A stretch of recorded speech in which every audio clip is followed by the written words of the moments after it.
Les missions d'observation ont différentes applications, par exemple la glaciologie, l'environnement, l'altimétrie ou encore les images, pour la charte catastrophe naturelle.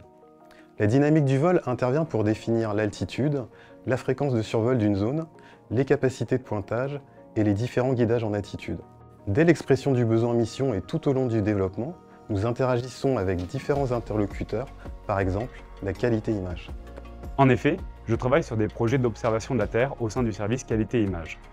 Pour mon métier, j'ai besoin de connaître exactement la position du satellite et son orientation de façon la plus précise possible au moment de la prise de vue. C'est ce qui va me permettre de bien localiser mon produit ou par exemple de pouvoir superposer deux images entre elles. Dès la phase de développement, j'ai besoin d'échanger avec mes collègues de dynamique du vol pour m'assurer que les performances attendues côté qualité-image sont bien compatibles et cohérentes des capacités du satellite, par exemple son dépointage ou sa stabilité. Une fois le satellite en vol, mon rôle va être de régler l'instrument. Et pour cela, je vais demander beaucoup de prises de vue qui vont devoir s'enchaîner. Parfois même des prises de vue qui pointent vers le ciel. Et ça va être possible grâce au travail de l'équipe dynamique du vol du centre de contrôle.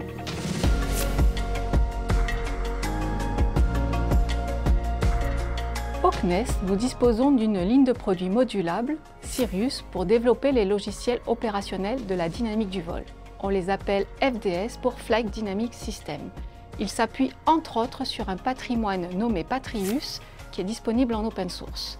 Ces FDS sont intégrés dans les centres de contrôle. Les traitements sont exécutés pour la grande majorité en automatique. J'ai deux rôles distincts en orbitographie. Un premier rôle ici avec le FDS pour restituer l'orbite à partir des mesures de localisation et prédire son évolution, tout cela au rythme des opérations de routine.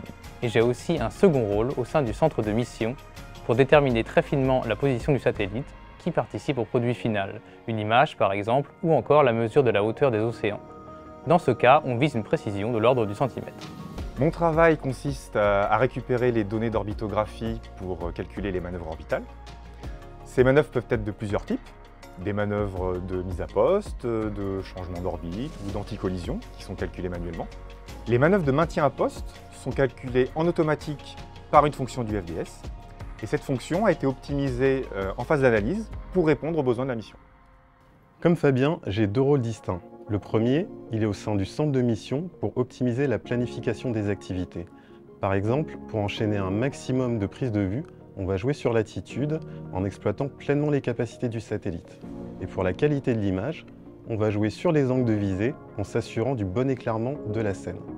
Mon second rôle, il est au sein du centre de contrôle. Je transforme les guidages en attitude issus de la planification en télécommande exploitable par le satellite.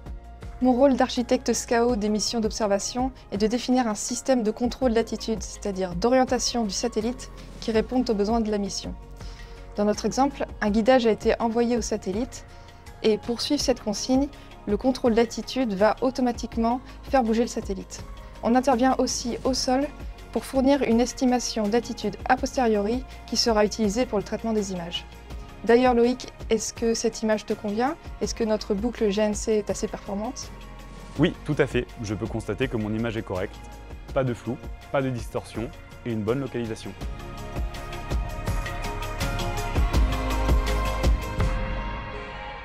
L'expertise de dynamique du vol à Toulouse est riche et variée. Elle veille à la maîtrise du mouvement dans l'espace. Comme on a pu le voir, elle est au service des missions d'observation et participe à la qualité de la donnée finale.